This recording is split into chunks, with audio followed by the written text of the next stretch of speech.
easy cause it isn't. Could've phased them, but it didn't. Got the red bond, that's a winner. And they ran straight to the finish. You get to know them up close and personal. Just give me a minute. Welcome to the front row. Can I get a drum roll? Intentional. We may be immigrants, but we are still intentional. We are dependable. It's just that set the bar, but still the best of all. We are intentional.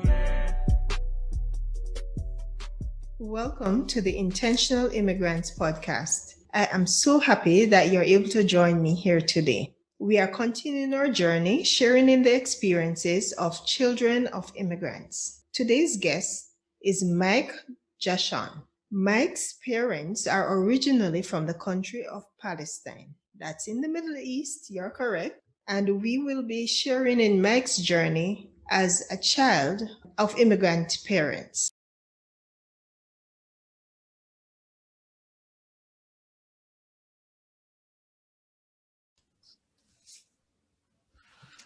Hi, Mike. It's nice to have you on the podcast today. How are you doing? I'm doing fantastic. How are you? I'm doing great as well. Can you tell us a little bit about yourself? Yeah, I'm a father of two beautiful girls. Yeah. So that's my first full-time job is being married and a father of two beautiful girls. And I'm an entrepreneur by spirit. I've been an entrepreneur my whole life. Now I have two projects that I'm working on. One is I'm a real estate broker. I have been for the last 9 years. I do it well. I'm pretty, successful at it, but it doesn't take enough hours of my day. And I can't take too much downtime or else I get I get anxious, right? So, times like this and these lockdowns, I get pretty anxious. I got to keep moving. And I have another business called the Keto Oven. So we manufacture frozen keto pizzas and pastas and bread, and we sell them online. We sell them into national grocers. We're across Canada. We're in places like Loblaws, Metro. I did keto. I lost 100 pounds myself, and that was kind of my motivator to start the company. So that takes up a lot more of my time. So I have 3 full-time jobs. Okay. So is it that you have never worked for anyone before? I have. I just I come from a hotel background and restaurant background, but I've always been in leadership roles most of my life. So when I was in restaurants, I was the general manager. When I was at the hotels, I was the director of food and beverage. I've always done management leadership roles. We used to own restaurants as well. I have had some roles, as a landscaper when I was younger, and I enjoyed them. But I guess it just from my father was never able to work for somebody, right? He always wanted to do himself. But and it's not for the reason some people will say, "Oh, I'm not going to work for somebody to make somebody else rich," and that's their driver, because they want to work for themselves to make themselves rich and not make somebody else rich. Well, that's not why I do it. I just do it because it is what it is. And if you're going to work for somebody and make them rich, what's wrong? If you're getting rich along the way, what's wrong with that, right?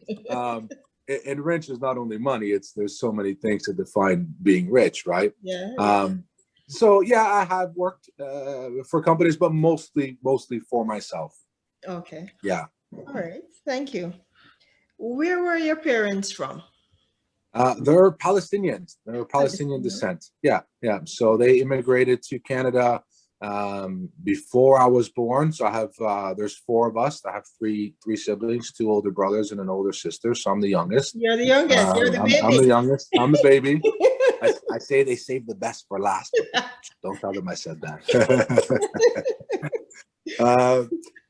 So they came to Canada, both from Palestine. But before they came to Canada, they did some, they went to Kuwait and spent some time. My dad went to Qatar and worked in Kuwait and Qatar and Lebanon and, different countries along the way, and settled in Canada probably 50 years ago. 50 years ago. Okay. Yeah. Do you remember what age he came across? So he would have been 81 now, and My brother's 53. So that would probably be 30. So 47 years ago. So he would have been about 37, 35. Yes, Yeah, as an adult. He came as an adult. Yes. Yeah. Okay. Yeah. 35. So him and my mom would have come with two little kids, at the age of 35. Okay. Yeah. That's good. All right. In your experience, was your living situation different than that of your classmates? Because I know you were born here, but two of your siblings were not. When you are to compare, say, do you remember what age they came across? Yeah, they were kids, so they were very 6? young, under 6. Yeah. Okay. Yeah. So where we lived in Scarborough, we lived in an apartment building, and there was multiple apartment buildings in the one area, and 90% of us were all children of immigrants. Okay. So we didn't know any better. We thought everybody was a child of an immigrant. I didn't meet a Canadian or a second generation Canadian until high school, where we met the kids that lived in the houses, right? Because the immigrants, my parents couldn't buy a house. Right. They rent. We all rented, right? So nobody was rich financially. They were all the parents worked. The mother stayed home. The fathers worked. Generally, is how it was. And we were all the same. We shopped at the same places, which it was all the same. So we never really knew much different. And then when you went to high school, your geographical region expanded, I guess, of kids coming in. And now the kids from the houses, which were second generation kids because their parents can now afford to buy a house. That's when you're meeting these kids who are, no cultural background. Nice. They didn't understand. Well, they didn't eat your food, right? Like we ate weird food to them, where now, you're going in and it's completely different. So that's when, but by then, it's different. You're older. And then a lot of my friends now I live in a house, and I think I want to go back to an apartment to give my kid the same experience that we had growing up as a kid, right? But I like the space, especially during COVID. This space is good, right? Yes. So we're blessed. We're blessed that we worked hard, and we're able to get where we are now. But that doesn't come without hard work. Without hard work and sacrifice. Sacrifice, sacrifice. Yeah. Okay. Did your parents speak their mother tongue at home? Yes. So you know Arabic, right? Yes, I can speak it fluently. I can't read or write it, but I can speak it fluently, understand it fluently, because that's what we spoke at home. It was just natural. It was just natural. Yeah, that's what I find with immigrants, that they speak the native language at home. And most times their kids do know that other language. Sometimes they're even exposed to the other language before English itself. Correct. I think I knew. Yeah, I knew Arabic. That was my experience. I remember going back home when I was maybe six years old, spending a month, in Jerusalem and Bethlehem, and then coming back and forgetting English.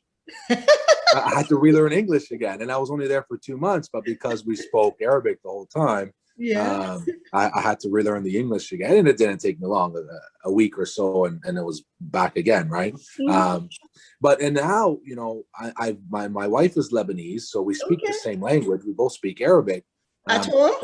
But no, our kids barely understand it. Really? Because for us, it's not natural to speak Arabic to each other. It's natural to speak English to each other. Yeah. Right. And now even with our parents, my father's passed, but my mom and Gina's parents, we mainly speak English to them as well. It's so the kids don't really know it. We use it to our advantage when we want to talk about stuff and we don't want the kids to understand. Then we speak in Arabic. So we're using it to our advantage. But it's not, we want the kids to learn it. So we try to teach them words and stuff, and maybe we'll put them in school to learn because that's our native tongue, right? Both of us, both parents. So it'd be a shame to to have watch it that go, die. to To have it have die that, off. It is, because that's a big piece of their culture. exactly. Yeah, definitely. Yeah. Okay. So you mentioned going back to Palestine when you were 6 years old. Did you go at an older age? No, I haven't. That was the only time I've gone. That was the one. That was it. I want to go again, but it's such an unstable region. Different, no. It's so different, and it's very sad. And it's very unstable. And I don't have much relatives left in, Palestine. A lot of them left to Lebanon in 1948. They, because of the war, so they left. We have very, very few relatives that are still in the Palestinian region. So it's more Lebanon. And that's where I would want to visit, and the plan is to go there, but also go to Palestine and see the roots. And but it's so unstable. It's hard. Too much of a risk. It's probably too much of a risk rather than It's unfortunate. It really is unfortunate, because it's a beautiful place. I remember it being a beautiful place. But it's challenging, and I pray for those people that are there every day on both all walks, right? Okay.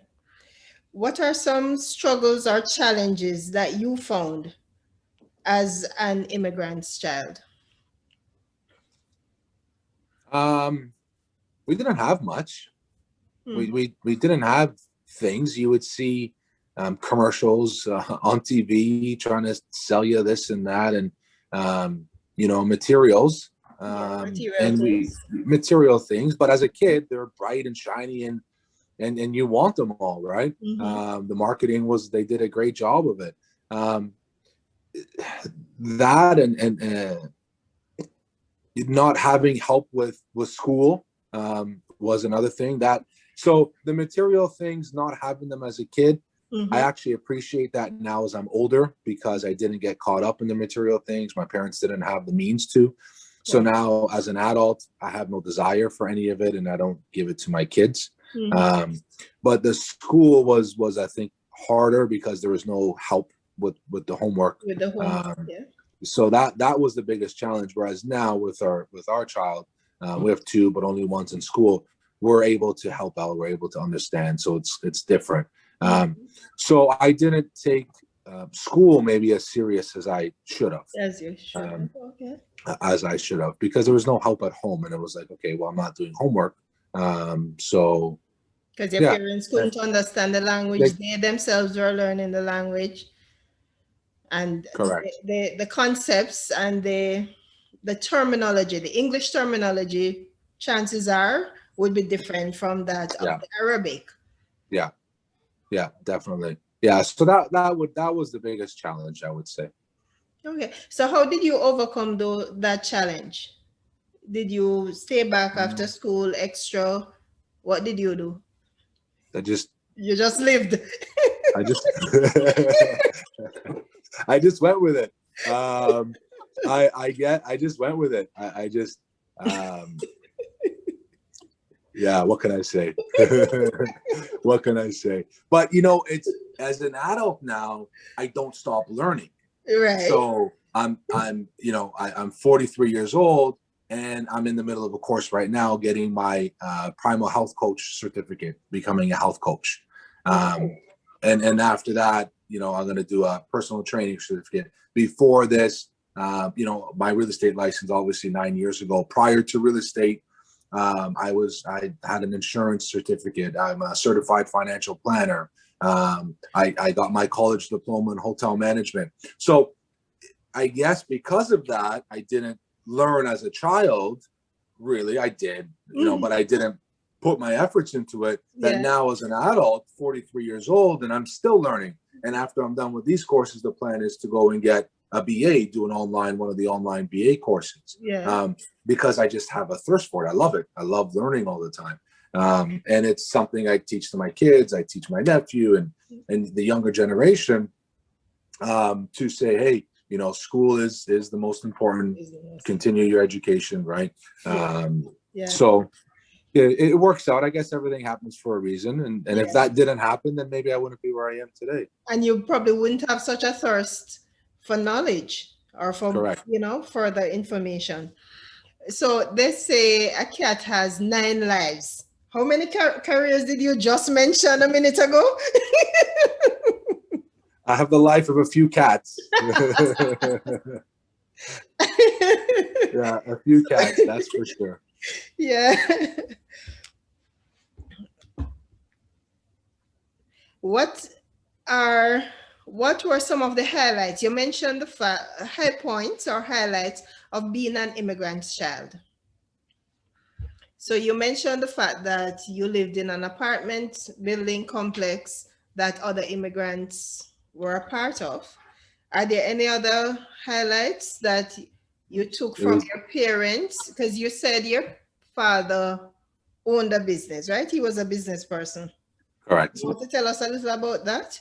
Yeah, he was in construction. So he had his own little construction company, and that's what he did. And he was on his own time, but he worked hard, and he understood that if he didn't work, there was no food on the table. And if he worked, then we got to eat. And it was important. It was important that we ate. We ate a lot. We had a lot of mouths to feed, so he had no choice but to work. Yeah. So definitely taught us the value of work and working hard, and things don't just come easy. And seeing the other immigrant parents, and then seeing your friends who have also used that hard work and those work ethics to become who they are today. And it's amazing seeing friends that I grew up with. And I'm not going to say that, we never grew up in the ghetto. We never grew up poor. We grew up with the middle class, right? And just seeing them now and seeing where we're at today, it's just amazing to see everybody in their fields and in their careers or as parents and having their own families. It's wonderful to see, but we do it with hard work, and that's definitely what our parents showed us. It's hard work and family time as well, right? We always had family dinner together. And that's one thing I do with my family is, this is dinner time. We sit down, we eat dinner as a family. There's no cell phones on the dinner table. I don't answer my phone if it rings. I don't care if it's business. I don't care what it is. I don't answer my phone if it rings. My wife doesn't answer her phone. We sit down and we have dinner. So that's something, I guess, from our parents as well, and growing up like that, right? Was dinner is dinner. And obviously we didn't have cell phones growing up, but no distractions. No distractions. If the house phone rang, we didn't answer it. And that, I guess, went away so my eldest brother is 10 years older than me.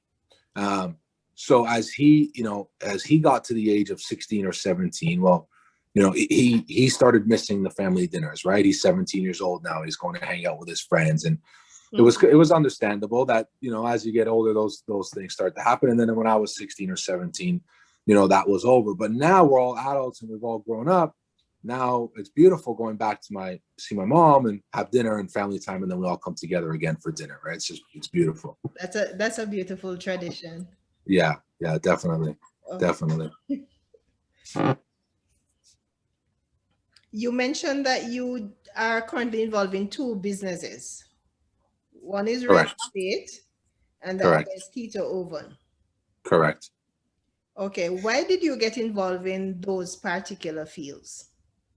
You mentioned that because you lost some weight because of the keto diet. That's why you got involved in in baking bread and pizza and so forth for the keto diet. But what about real estate? What was the driving force that got you involved in real estate? You mentioned that you are involved in 2 businesses currently. You're involved in real estate, you're involved in keto oven. You started doing the keto menu or preparing keto food based on the fact that you lost some weight as a result of a keto diet. How did you get involved in real estate? So prior to real estate, I was in the hospitality world, owning restaurants. And we purchased a house, my brother and a friend of ours. We bought a house to renovate and sell. And we used a real estate agent. He was a friend of mine. We bought the house, and when we were doing the planning to sell, we thought, when we sell this house, real estate agent's going to make $20,000 on the commission on the way out. Okay. Why don't I go get my real estate license and I'll make the $20,000? So I did. And I sold the house and, made the $20,000 and thought, this is a good business. And I was still in the restaurant business, doing the real estate kind of part-time on the side. It was a side hustle, right? And then we went to, I started, I was a food and beverage manager at a hotel, the Sharon Hotel. And then our daughter was born, Isabella, and I decided to take the parental leave. I thought, this is a good opportunity. I'll take the parental leave. My wife couldn't because she worked for her father. So it was a big deal taking parental leave. And I pursued real estate full time and just fell in love with it. I crushed it. Baby in hand and showing houses. Yeah. But I was able to do the time. I crushed it. It was a good time. And then at the end of it, I went back to work at the hotel and I couldn't do it. I was sitting in traffic. I was working 9-hour days. So it was, 60-hour weeks to make $1,000 in 60 hours. And I thought, if I put 60 hours into real estate, I can make $50,000. So I'm going back to the real estate life. And I left the hotel and then just continued on with the real estate full time. And then the keto oven came as a result of losing the weight, but also the food background, right? We missed food. I missed food. So even though I was doing well in real estate, I was still missing something. And that piece was the food part of it. Okay. Yeah. Interesting. Share a morning routine which has helped you well. Exercising in the morning. Definitely exercise in the morning. I used to struggle with getting up before 11 a.m. and then 10 a.m. and then 9 a.m. and now if I sleep till 7:30, it's like I slept in. I don't know if it's the age, if it's the kids, it's a little bit of everything. It's a little bit of both. But I'm up at 7. I have my coffee. I like to get up before everybody, before my wife, before the kids, so I can have at least 20 minutes to myself. I'll have my coffee. I spend the mornings with the kids while they have their breakfast. I really enjoy that. For me, that's huge. I know a lot of fathers don't get to. They got to get up, rush, get to work, out the door. I don't. I work from home. I'm at home right now. I'm in my home office. My kids are upstairs. So I'm very blessed, but I designed it this way, right? It's not like it was lucky or someone gave it to me. I designed it to be like this. So I love spending the morning with my kids. For me, that's very fulfilling. And then I exercise, whether I go for a jog, I go for a bike ride. Downstairs, I have a little gym set up in the basement. So I'll definitely get in an hour or two of exercise every day. A really cold shower, which really wakes up the senses. And then I work for the rest of the day. But the morning routine, if I don't have the coffee or the gym in the morning, the day is different. The day is definitely different. Maybe on a Sunday, if I'm just going to loaf around, I don't exercise and I don't take the cold shower. I'll take a warm shower. Maybe it's a day you're staying in house clothes all day and you don't want to, go, right? Yeah. Okay. Interesting. Recommend a must-read book. That is a book you have read or a book you are currently reading, which has helped you well. How do I pick one? All right, let's have 2 or 3. So many. Well, I would say it depends what you want to get out of the book, and it depends who it is, right? I like anything from Stephen Covey. I like Tim Ferriss. So which of Stephen's book? 7 Habits, Highly Effective People is absolutely fantastic. There's so much in that. I've read that book 2-3 times because there's so much in there. that you can take from it. So that's definitely a must read. Yeah. David Chilton, The Wealthy Barber, if you're a new immigrant and you want something and you want to, learn about simple investment strategies, that's definitely a fantastic book. I wish I read that book when I was much younger. So I recommend that to your younger audience. Yeah. Robin Sharma, The Greatness Guide, is also an absolutely fantastic book. He's written a few books. Anything from Tony Robbins is fantastic. I can go on, but it depends what you want to get out of it. But I think that 7 Habits of Highly Effective People is an absolutely fantastic book. Yeah. Okay. Which one would you recommend by Tim Ferriss? 4-Hour Work Week is a great book. Or Tools of Titans. It's a collaboration of different stories. But his 4-Hour Work Week, it's just amazing. So I mentioned before that I designed life to be this way, right? It never happened by fluke. It was by hard work to be able to work from home. So when the pandemic hit, and everybody was told to go home and work from home, I was already working from home. So you already had a leg up. I already had a leg up. My wife was already working from home. It was no different for us, right? Okay.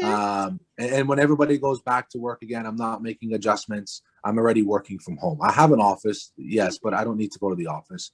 And so Tim really shows you how to work from home, that you don't need to go to work every day. And I don't know, I guess he's going to have to write a new addition to his book after the pandemic, because a lot more people are going to be working from home. So he's going to need some new tips. But this was written pre-pandemic. And if you put a lot of the tools in place that he talks about, you can have a lot more freedom, because it's not all about money, right? It's not about how much money you make. You can make $1 million a year, but if you're miserable and you don't have time for your family and you're at work for 80 hours a week, it's not worth it.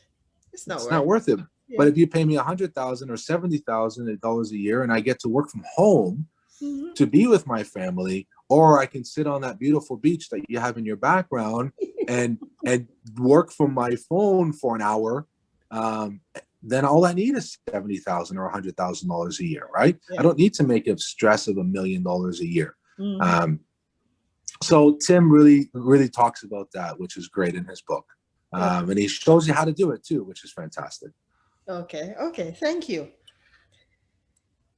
What advice would you give to immigrants? So this is a 2-part question. What advice would you give to immigrants? That's the first part of the question. And what advice would you give to the children of immigrants?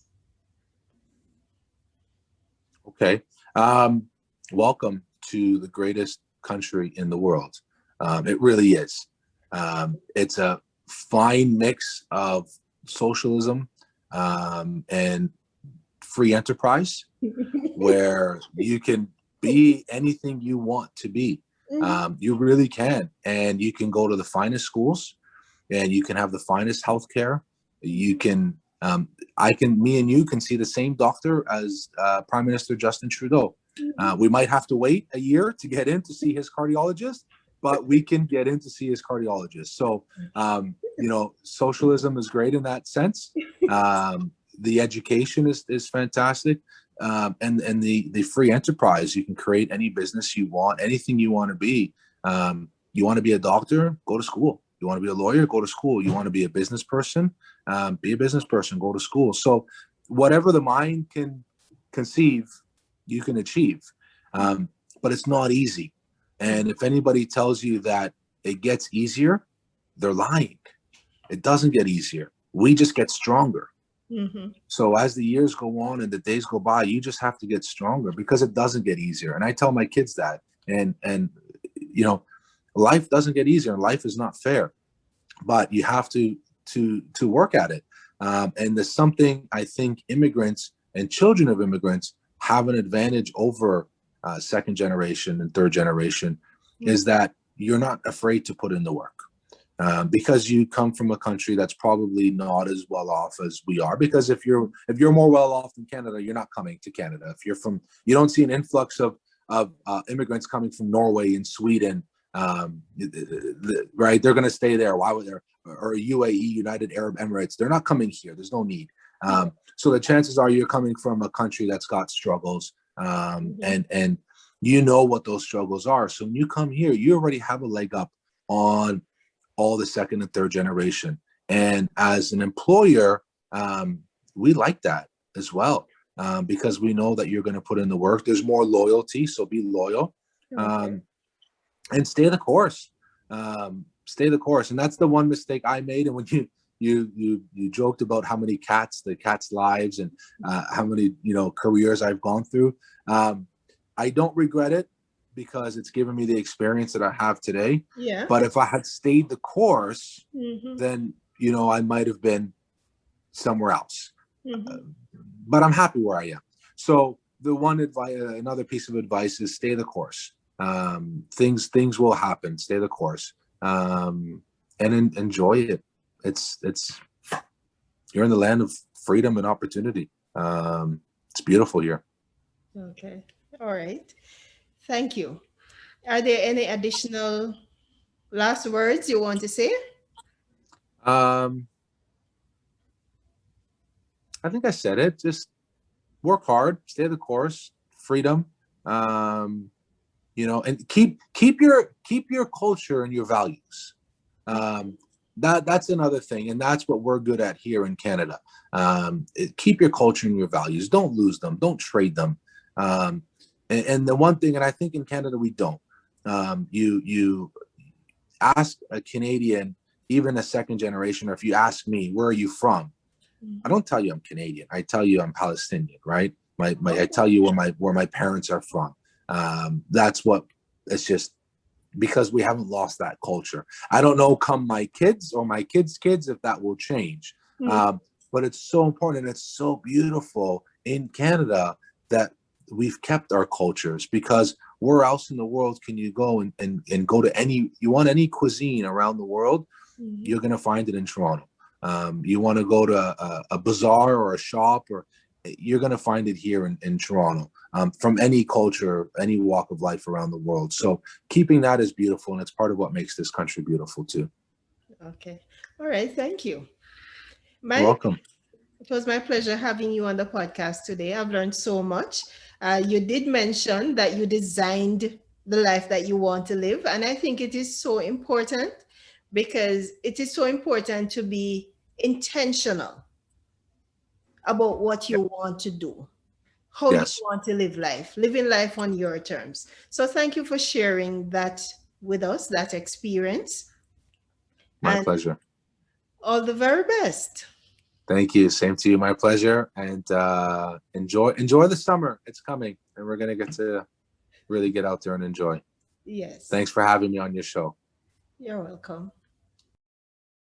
Thank you to today's guests, Mike Jahshan of the Keto Oven, Xavier Anderson for providing music. The Intentional Immigrants podcast can be found on Spotify, Google Podcasts, Podbean, and YouTube. Remember to like, share, and subscribe. It's important that you share with others who will benefit from hearing these tips and sharing in the experiences of the guests who so willingly give of their stories, the lessons they have learned, and the challenges they have overcome. As usual, I'm your host, Yolanda Jack, reminding you, he who watches the wind will not sow. He who watches the clouds will not reap. Ecclesiastes 11 verse 4. You were born for greatness. Step out into your greatness so that mankind can benefit from you being here. So long.